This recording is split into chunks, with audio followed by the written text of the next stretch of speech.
예수께서 팔복을 말씀하실 때에 산상수훈이라고도 우리가 말하죠. 그 중에 제일 먼저 선포하신 것이 팔복에 관한 선포인데요. 8가지 복은 참으로 우리들이 신앙생활 하는데 꼭 가져야 할 우리들의 심령의 상태, 우리 신앙의 자세들을 말하고 있습니다. 그러니까 올바른 신앙관, 올바른 신앙을 가지고 마음을 가지고 심령으로 신앙생활을 하는 사람에게는 반드시 그에 합당한 복이 임한다는 사실을 말씀해 주고 있죠. 모든 성경의 교훈이 그렇고요. 최초의 인간에게도 하나님 말씀하심이 하나님이 보시기에 합당하게 살 때 복이 있다는 사실을 선악과를 두고 말씀을 하셨던 것처럼 모든 율법과 모든 말씀은 하나님이 보시기에 합당하게 사는 자에게는 반드시 복이 있다. 그 중에 이제 8가지를 심령이 가난한 자, 애통하는 자, 온유한 자, 의에 줄이고 목마른 자, 긍휼히 여기는 자, 마음이 청결한 자, 화평케 하는 자, 의를 위하여 박해를 받는 자, 이 8가지를 말하는데 이 모든 것들은 다 뭐냐? 하나님과 우리와의 관계, 그리고 이웃과의 관계. 그래서 계명에서 제일 첫째 되는 계명이 모든 것 마음과 성품과 뜻과 생명까지 다해서 네 하나님 여호와를 사랑하라가 1계명 그랬잖아요. 첫 번째 되는 계명. 그 다음에 내 이웃을 네 몸과 같이 사랑해라. 또 내가 너희를 사랑한 것 같이 너희도 서로 사랑을 해라. 이것이 둘째 되는 계명이다라고 계명을 예수께서 요약해 말씀해 주셨잖아요. 여기 팔복도 마찬가지예요. 하나님과의 관계, 이웃과의 관계. 이 2가지의 관계가 바르게 세워져 있는 사람, 그렇게 사는 사람에게는 반드시 복이 있다는 거거든요.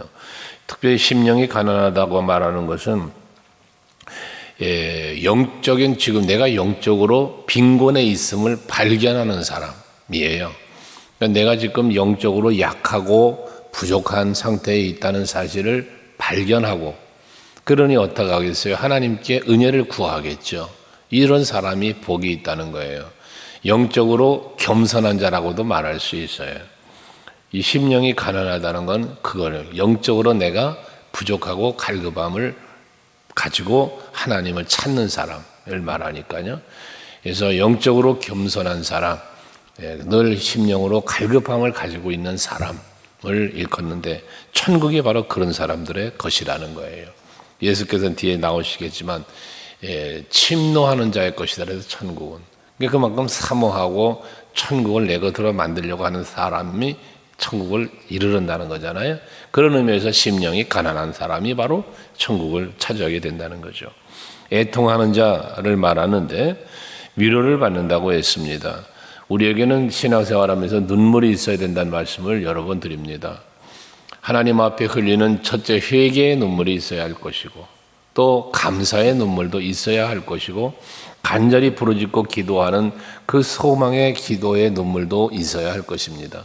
이런 애통함이 있는 자에게 하나님은 위로를 주신다고 했으니까 그 눈물이 헛되지 않도록 반드시 합당한 은혜를 주신다는 것 아니겠어요? 히스기야 왕이 병들어 죽게 생겼을 때에 하나님 앞에 기도할 때에 하나님이 히스기야 왕에게 내가 내 눈물을 보았고, 이 눈물을 하나님은 기쁘게 보신다는 거죠. 그러니까 사람 앞에는 눈물을 흘리는 것이 부끄러울 수 있으나 하나님 앞에는 어떤 눈물이 되었던 그것은 하나님의 마음을 움직이는 눈물이 된다는 사실을 기억하시고 애통하는 심령으로 하나님 앞에 기도하고 또 그로하여 위로를 받는 여러분 되시기를 바랍니다. 온유한 자가 복이 있다고 그랬습니다. 온유함이라는 것은 예수님의 마음이기도 하고요. 그 온유함을 따르는 자가 기업을 받는다 그래. 땅을. 이삭, 온유의 대명사는 이삭이죠. 예수님의 모델이기도 하고요.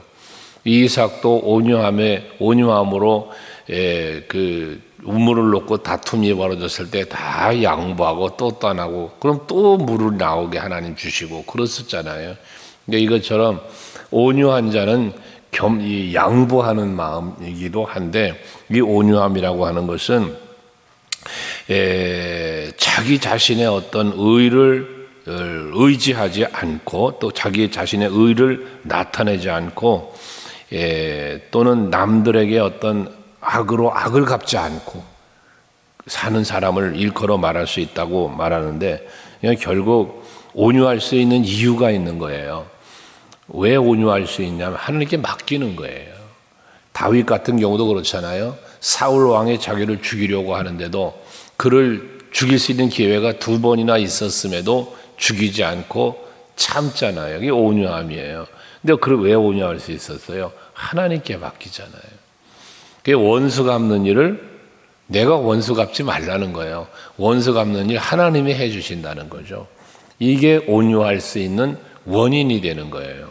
그러니까 결국 내가 하나님을 믿는 믿음이 바르게 서 있으면 혈기 부릴 것도 없고 악으로 악을 갚을 일도 없고 원수 갚는 일 내가 할 필요 없다는 거지. 다 하나님이 하실 거니까 그게 온유해지는 거예요. 그래서 예수님 같은 경우는 반대잖아요. 저들의 죄를 용서해 달라고. 스데반 집사님도 그랬고요. 이것이 바로 온유한 자의 모습인 것입니다. 여러분들이 그런 온유함을 갖길 원하는데 그러기 위해서 뭐가 필요하다? 하나님을 절대적으로 신뢰하고 하나님께 맡길 수 있는 그러한 신앙이 있어야만 온유가 나온다는 거죠. 그 다음에 의에 줄이고 목마른 자를 말씀하고 있는데, 이 의에 줄이고 목마른 자는 뭐냐면 사람은 의인이 아니잖아요. 사람은 죄인이에요. 그런데 이 의인은 어디서 나오냐? 여호와에게서 나오는 거예요. 예수께로 나오는 거예요. 그러니까 이 의에 줄이고 목말랐다는 얘기는 오직 하나님으로부터 나오는 그 의를 갈망하고, 앞에서 그 심령이 가난한 자처럼 하나님의 의가 내 삶의 현장에 임하도록, 하나님의 의가 내 마음에 임하도록 갈망하는 것, 이게 바로 의에 줄이고 목마른 자에 해당되는 것입니다. 항상 하나님의 은혜를 갈망하는 거죠. 하나님만을 바라보고 믿고 의지하면서 하나님의 뜻이 내 안에서 내 삶의 현장에서 이루어지기를 바라고 기도하는 것, 이게 의에 줄이고 목마른 자인 것입니다. 그럴 때 하나님은 그들에게 배부를 것이라는 말씀을 합니다. 이 배부름이라는 건 육신의 배부름을 말하는 게 아니라 요한복음 7장에서 예수께서 말씀하시는 것처럼 누구든지 목마르거든 내게로 와서 마셔라. 내가 주는 물을, 이 물을 마시면은 그 배에서 생수의 강이 흘러 넘치리라 라는 말씀을 하시는 것처럼, 이렇게 하나님의 의를 갈망하고 그 의가 하나님의 뜻이 내 삶의 현장에서 이루어지기를 간구할 때 결과적으로 뭐에 배부르냐? 하나님의 말씀으로 배부르고 성령으로 배부르는. 이게 요한복음 7장에서 말한 것이 성령을 두고 하신 말씀이라고 말했잖아요. 그것처럼 여러분들이 마음속에, 심령 속에서 항상 하나님의 그 의가 이루어지기 위한 성령 충만함을 받아서 그 성령의 이끄심 속에 하나님의 의를 이루어가는 그런 여러분들이 될 수 있기를 또한 바랍니다. 그리고 긍휼히 여기는 자가 복이 있다고 그랬어요. 긍휼히 여김을 받는다고 그럽니다. 이 긍휼히 여긴다라고 하는 것은 불쌍히 여기는 거야, 어떻게 보면. 근데 이거는 어떤 마음이냐면 너그러운 마음이에요. 그래서 어떤 힘들고 어려움에 처한 이를 외면하는 게 아니라 그를 불쌍히 여기면서 그에게 손을 내밀 수 있는, 마치 그 성전 미문 앞에 앉아서 구걸하는 안진뱅이를 사람들이 보며 동전 한 입을 던져주었죠. 동전 한 입 던져주는 게 문제가 아니라 베드로는 어떻게 합니까? 그를 불쌍히 여겨요. 그래서 그 손을 내밀어 예수의 이름으로 일어나라 라고 손을 내밀어 그를 일으켜 세워주는 그의 행위, 이게 긍휼히 여기는 마음에서 나오는 것들이죠. 예수께서 예루살렘 성을 보시며 눈물을 지으셨다고 그랬죠. 불쌍한 거예요. 좀 망할 것이 안타까우신 거예요. 그게 긍휼히 여김성의 안타까움, 불쌍함, 그런 마음으로 바라보는 걸 말하는 거예요. 긍휼히 여긴다고 그랬으니까요.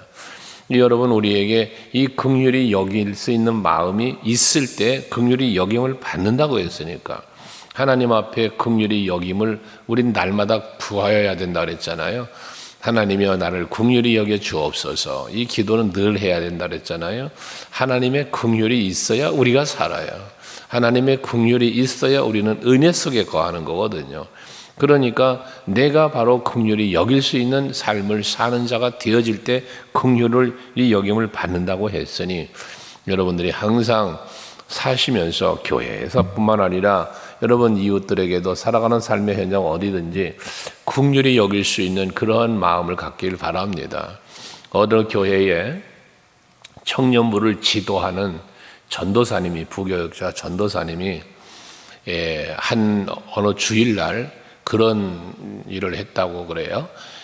비가 막 내리는데 교회 앞에 뜰에서 노숙자의 모습으로 그 성전 교회 들어가는 입구에 쭈그리고 앉아 있었답니다. 노숙자의 모습으로 변장을 하고 가발을 쓰고 얼굴도 더럽게 하고 그리고 옷을 뒤집어 쓰고 그 성전 앞에 앉아 있었대요. 비가 막 오는 날. 그런데 교회를 출입하는 들어가는 청년들도 성도들도 그를 아무도 관심을 갖지 않고 교회를 들어가더라는 거예요. 예배 시간이 되니까 이제 들어가겠죠. 들어가는데 예배 시간이 다 되는데 전도사님이 안 오시니까 청년부 사회자가 사회를 보면서도 긴장 불안해하는데 시간이 다 돼서 이제 오시겠지 하고 이제 전도사님 말씀을 전해주실 시간이 되니까 어디 계시겠지 하고 그래 말씀 전해 주시겠습니다 했는데 그 시간이 딱 되니까 노숙자가 안으로 들어오더라는 거예요. 그리고 노숙자가 안으로 들어와서 그 옷을 벗어 던지고 강단에서 딱 서는데 보니까 자기 교회 전도사님이었다는 거죠.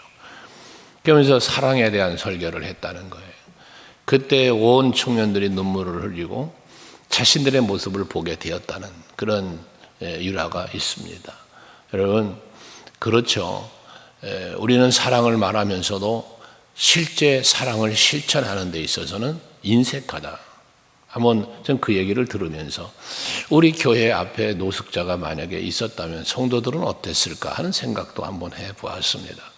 과거에 양재동에 있을 때 거지 아저씨들이 교회에 이렇게 매주 왔던 기억이 있는데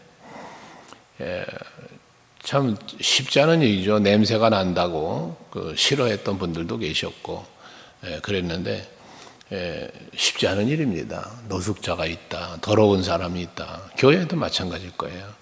정말 멋진 신사가 외제차를 타고 주차장에 들어오면 아마 대부분 참 정중히 모시지 않을까요? 그런데 만약에 노숙인의 행세를 하고 교회 로비를 들어온다면 과연 안내위원들이 어떻게 할까? 세가족 부장이 어떻게 했을까? 이런 부분들 우리 한번 생각해 봐야 돼요. 그래서 긍휼히 여길 수 있는 마음이 우리에게 있을 때 긍휼히 여김을 받는다는 것 잊지 말고 사시기를 바라고, 마음이 청결하다, 회개하는 심령이죠. 우리 마음을 청결하게 할 수 있는 이유는 방법은 오직 예수밖에 없으니까, 우리의 죄를, 더러운 죄를 정결케 할 수 있는 비결은 십자가밖에 없으니까 오직 예수 바라보고 오직 예수 믿고 십자가의 사랑 앞에 붙잡힌 자, 이 마음이 청결해지는 비결이니까요. 그렇게 될 때 하나님을 볼 것이며 그러거든요. 그럼 뒤집어서 말하려면 뭐가 돼야 돼? 하나님을 보려면 마음이 청결해져야 된다. 그래서 앞에서 예수께서 공생애를 시작하면서 첫 번에 외친 복음이 뭐였어요? 회개하라, 천국이 가까웠느니라. 여러분들의 마음을 청결하게 하는 일에 날마다 힘써야 되는 거예요. 바울이 날마다 내가 죽노라는 고백하는 것처럼 우리는 날마다 나를 성찰하고 날마다 나를 바라보는 사람이 되어야 돼요. 그래서 더럽혀지는 심령이 아니라 정결한 심령, 정결한 마음을 유지하려고 힘쓰는 우리가 돼야 한다는 거죠. 그래서 교회 와서 앉아서 예배 드리는 게 중요한 게 아니라 여러분들의 심령을 예배를 통해서 말씀을 듣다가 기도를 하다가 나를 성찰하며 나를 자꾸 내려놓고 나를 깨끗게 하기 위한 이러한 기도와 이런 것이 필요하다. 예배당에 오면 예배 전에 성전에 오면은 조용히 기도하면서 자기를 살피는, 그래서 말씀을 받을 준비를 하는, 하나님 앞에 신령과 진정의 예배를 드리기 위한 이런 모습이 있어야 된다는 거예요. 꼭 필요한 거예요. 이제 교회 앞에도 제가 뭐 광고 좀 하려고 그러는데 주일날도 보면 수요일도 그렇고 보면 교회에 들어와 가지고 떠들어 쌌는지 몰라요. 그렇게 시끄럽게 떠들고 왔다 갔다 하고 이거 옳지 않아요. 예배를 드릴 때는 항상 성전에 그렇게 얘기할 얘기가 있으면 밖에서 얘기하면 돼요. 밖에서.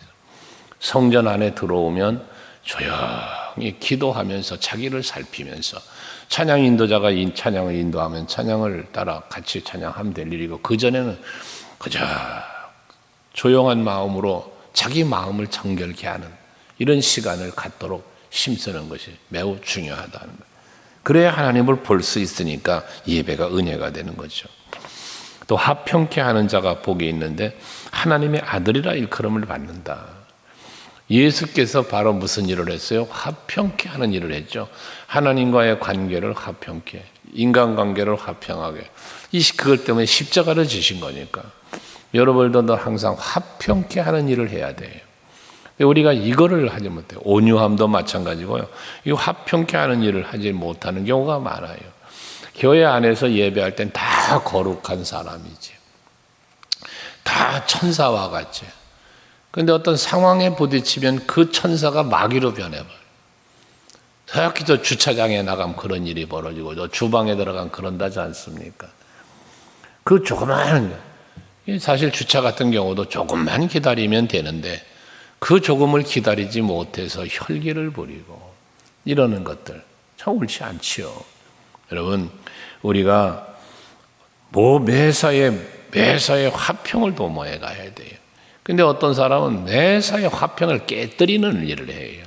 분쟁을 만들고 다투고 이러는 거예요. 여러분들은 항상 기관이 모이든 구역이 모이든 무슨 봉사를 위해서 모이든 간에 항상 화평을 도모해야 돼요. 누군가의 관계가 안 좋아요? 좋게 만들어주려고 애를 써야 돼요. 여러분 개인적으로 또 뭔가 안 좋은 마음에 트러블이 생겨요? 빨리 풀어가야 돼요. 이게 화평케 하는 자의 모습인 거예요. 전도도 화평케 하는 자 속에 하나예요. 그래서 그런 모습으로 하나님과 화평하게 만들고 인간관계 화평하게 만들고 이런 일을 잘 해야 돼요. 목회자와 관계 화평하게, 장로님들과 권사님들과 모든 성도들과 화평하게. 그게 바로 하나님 앞에서 은혜를 받는 길이에요. 하나님의 자녀, 아들이라고 일컬음 받는다잖아. 하나님의 자녀라는 거예요. 그러니까 성도라면 당연히 마땅히 화평케 하는 삶을 살아야 됨을 말하는 거죠. 의를 위하여 박해를 받는 자가 복이 있는데 천국이 저희 것입니다 라고 말씀을 하고 있습니다. 의에 줄이고 목마르다, 의를 위하여 박해를 받는다라는 것은 결국 뭡니까? 믿음을 지키기 위하여 당하는 고난을 말하는 거예요. 지난 수요 예배 시간에도 말했죠. 말세가 되면 고통을 당하는 때가 온다 그랬죠. 사도 바울이 선한 싸움 싸우고 달려갈 길 마치고 믿음을 지켰다. 그 믿음을 지키기 위하여 그는 무엇을 했습니까? 얼마나 많은 고난을 당했습니까? 그 믿음 지키려고 자기가 누릴 수 있던 모든 것 배설물로 여기고, 그리고 감옥에 갇히고 매맞고 목배임을 당하여 죽고, 이게 바울이 당한 고난이잖아요. 뭐 때문에? 의를 위하여예요. 그러니까 여러분, 믿음을 지키기 위하여 당하는 고난을 감사로 이겨가는 여러분 되시기를 바랍니다. 그 믿음을 지키려고도 하지 않는 것은 참 이게 얼마나 안타까운 신앙입니까? 조그마한 시련만 닥쳐와도, 조그마한 문제만 생겨도 와르르 무너져 내려버리는 그런 믿음으로는 천국을 차지할 수 없는 거예요.